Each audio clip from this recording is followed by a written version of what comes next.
Love Serye TV. Echoes of Love Betrayal. Tunghayan na po natin ang 15 bahagi. Tinitigan ni Sam ang screen ng computer niya. Naroon ang mensahe ng hacker na gumagamit sa pangalan ni Lay. Nasa loob siya ng kanyang condo unit. Pagod, blanko at hungkag. Sino ka ba? Bulong niya sa kasinandalang ulo sa inuupo ang swivel chair. Hindi niya alam kung anong iisipin. Sinabi ni Conrado na patay na si Lay. May posibilidad na nagsisinungaling ito, pero maaari ring nagsasabi ng totoo. Hindi niya mismo malalaman kung hindi niya kakatagpuin ang taong konektado sa Celty. But as a 14-year-old fragile child surrounded by criminals, ilang porsyento na ba ng pwedeng makasurvive ang munting buhay na yon? Alam niya ang kalakaran sa ganoong buhay, puno ng hirap at pasakit. Kung hindi ka man mamamatay sa kamay ng mga taong halang ang kaluluwa, maiisipan mo ring tapusin ang sarili mong buhay kung mahina ka. Damn it. Pinukpok niya ang computer desk. Napadokmo siya. Dilat ang mga mata niya, pero wala siyang nakikita. Biglang tumunog ang message box niya. Nagangat siya ng mukha. Automatikong kumonekta ang webcam niya sa taong nagpadala ng mensahe. Sam, anong figura ng taong pumuno sa screen? Pau, nanlaki ang mga matang bigkas niya. Nagawa nitong kumonekta sa system niya. Isa lang ang taong alam niyang kayang gawin ang bagay na yon. Si Nitro, ang kasalukuyan nakataas ng 2 daliri. Mula iyon sa kanilang main headquarters. It's been months since you left Hyde. Sumeryoso ang mukha niya. Anong kailangan mo? Tanong niya sa wikang Ingles. Nagkibit balikat si Pau. Nothing that will make you mad. Inutusan ko si Nitro na kontakin ka. Basta ka nalang umalis matapos mong pagbantaan yung buhay ko at nakawin ang misyon ng ibang tao. Usually, I would send someone to kill you. Tumaas ang isang kilay niya. Didn't you? Masyado akong pinahirapan ni Cop. Alam mong ibang misyon ang hawak ni Cop dyan. I requested him to discharge. I couldn't say anything about it on the 9 heads. So I'm not the usual, huh? Why? Thanks. I'm being serious here, Dan. Isuko mo ng impormasyon. In return, I'll send the contents of Ama's concealed vault locker. Bigla siyang napatubid sa pagkakaupo.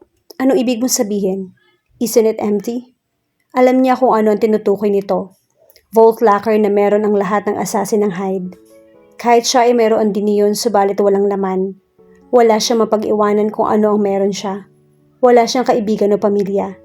Iyon ang kadalasang rason ng pagkakaroon ng vault locker. Anong nasa loob? Tanong niya. His last will and testament. He has? Naguguluhang naglumikot ang mga mata niya. May video file na naka-attach doon. Don't worry, hindi ko pinakialaman. His will is addressed to you. Dan, return the info I need. I'll send you the data. Tumahimik si Sam ng ilang minuto. Pinagana ang isip sa isang matalinong desisyon. Ang balak niya ay pabagsakin ang triad para ipaghiganti ang pagkamatay ni Ama. Ginamit niya ang impormasyong nakuha niya sa Hyde para malaya siyang makakilos. Pero hindi ibig sabihin niyon ay mawawala ang galit niya sa sariling organisasyon. Ngunit, alam niya ang pagkakaiba ng posible sa imposible. Kahit anong gawin niya ay hindi niya mapapabagsak ang Hyde ng mag-isa. At alam niyang hindi iyon ang gusto ni Ama. Ang mas kailangan niya ngayon ay malaman ang katotohanan. Send me the data. I'll stop threatening Hyde. Ang nabuong desisyon niya. Ngumiti si Pau. You think wisely, my son. Just wait for about 5 minutes. Sinenyasan ang nasa likuran nitong si Nitro na hindi nawawala ang ngiti sa mga labi.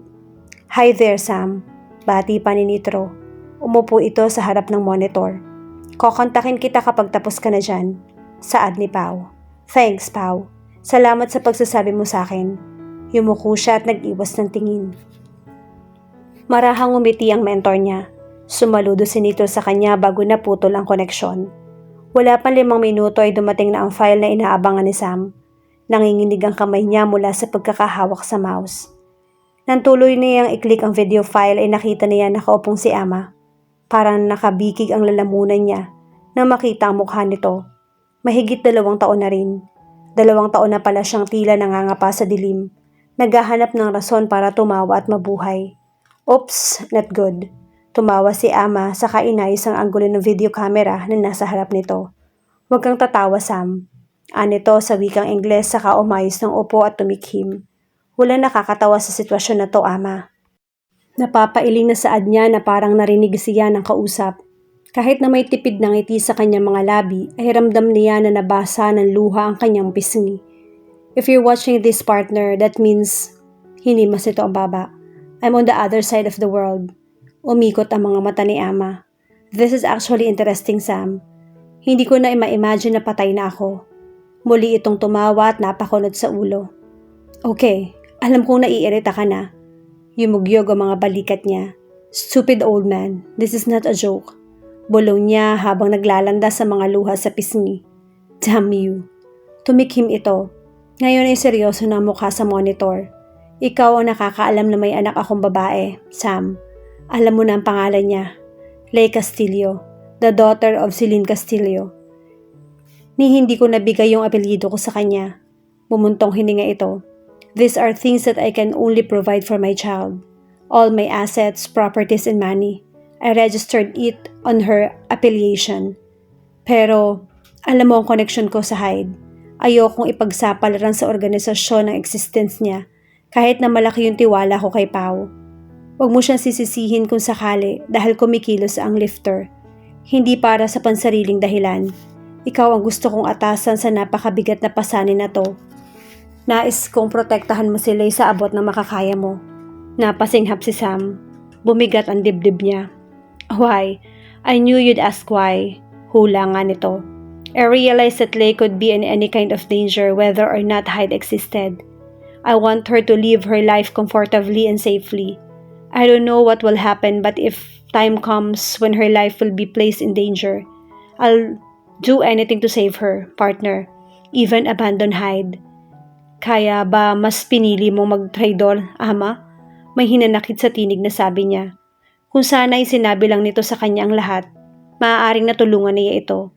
Pero alam niyang kahit na kanino ay hindi magagawa ni Ama na ipagsapalaran ang buhay ng anak nito. Kahit humantong pa iyon sa pagbubuwis nito ng sariling buhay. Sam, ito ang huling pabor na hihingin ko sa'yo. Protect my daughter Ley in my place. Sa mismong account ko, naroon ang impormasyong kailangan mo para malocate siya sa Pilipinas. If I die in the middle of one of our missions, I'll leave the rest to you. Hindi na nakayanan pa ni Sam na tingnan si Ama. Namamahay ang matinding guilt sa kanya. So talagang parang alam na nito ang mangyayari sa huli. Na kinukonsidera nito ang sariling kamatayan. Na para bang sigurado si Ama na mamamatay ito at mabubuhay siya. I want to thank you, Sam. I am Ama. Jack Stewart, as you know. My real name is Chad. And it's really nice to meet you, Dan. Sinuntok niya ang marmol na mesa. Tumagi siyang lalo nang bagitin nito ang pangalan niya. Itinaas niya ang paningin at nakita niya ang nakangiting mukha ng partner niya. Again, this is Ama, a former assassin of Hyde, permanently signing off. Matapos itong sumaludo ay nawala na ito sa screen. Napaluhod siya sa sahig. I'm sorry. Humahagulhol na saad niya. Malaki ang posibilidad na patay na ang anak mo. Akmang kakatok sila sa pinto, ngunit natigilan siya. Tama bang pumunta siya roon? Kasalukuyan siyang nakatayo sa harap ng condo unit ni Dan. Ang bodyguard niya na 2 araw nang hindi nagpapakita sa kanya. Hindi ito nagpaalam na liliban sa trabaho kaya nag-aalala siya. Tumawag siya sa smartphone nito ng ilang beses, subalit hindi ito sinasagot. Personal niya na itong pinuntahan dahil hindi siya mapalagay. Pagkatapos huminga ng malalim ay saka siya marahang kumatok sa pinto. Dan, mahinang tawag niya. Walang sumagot.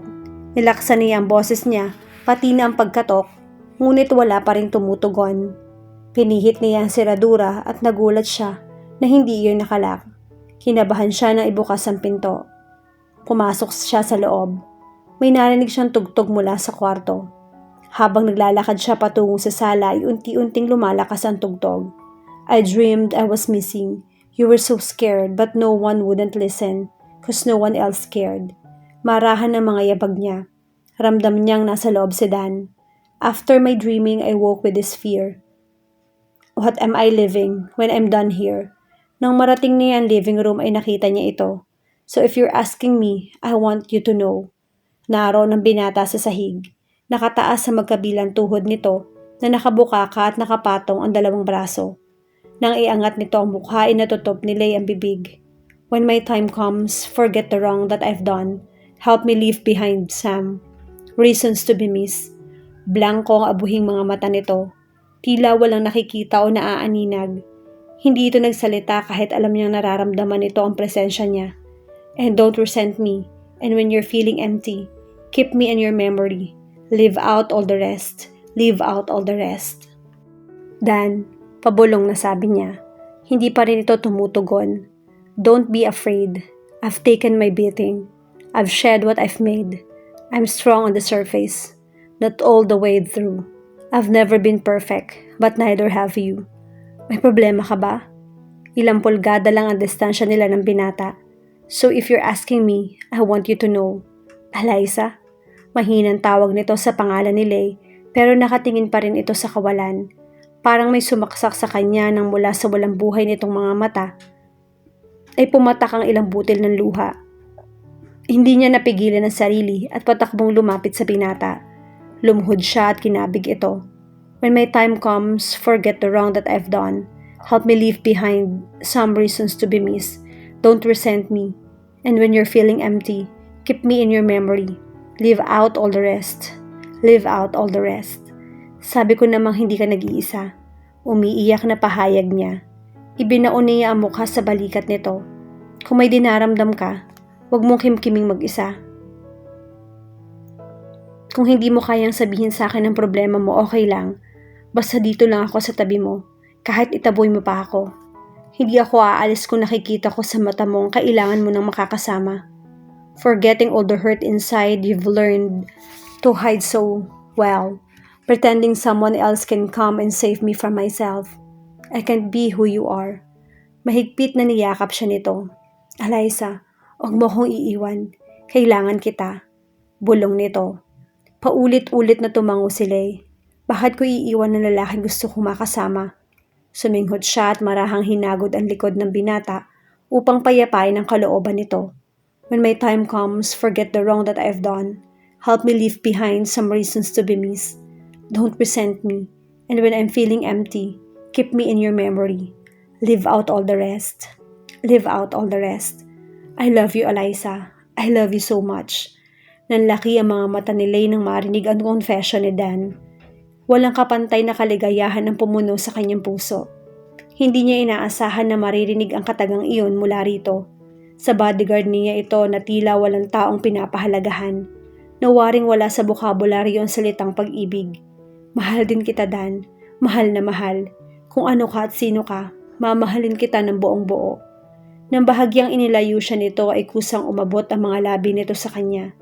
Nagsalo sila ng isang mainit na halik. Dumilat siya at nabanag sa mga mata ng binata ang init na pangangailangan. Mapusok ang halik ni Dan, para bang wala nang natitira pang bukas. Sa pagiging agresibo nito, she kissed him with all the passion she had in her heart for him. Ang kamay niya mula sa leeg nito ay naglanda sa ulo nito. She was grabbing his hair, touching it, stroking it. Umaapaw ang sensasyon dulot ng halik sa pagitan nilang dalawa. Umungol si Dan habang sinasambit ang pangalan niya. Bumaba ang mga labi nito sa leeg niya, kissing the delicate curve of her neck while he was rashly pulling her by the waist to his torso. Napaungol siya nang maramdaman ang arousal nito. Bahala na kung saan man siya dalhin ng mainit na tagpong iyon. Isa lang ang alam niya, kailanman ay hindi niya pagsisisihan ang bagay na nakatakdang mangyari.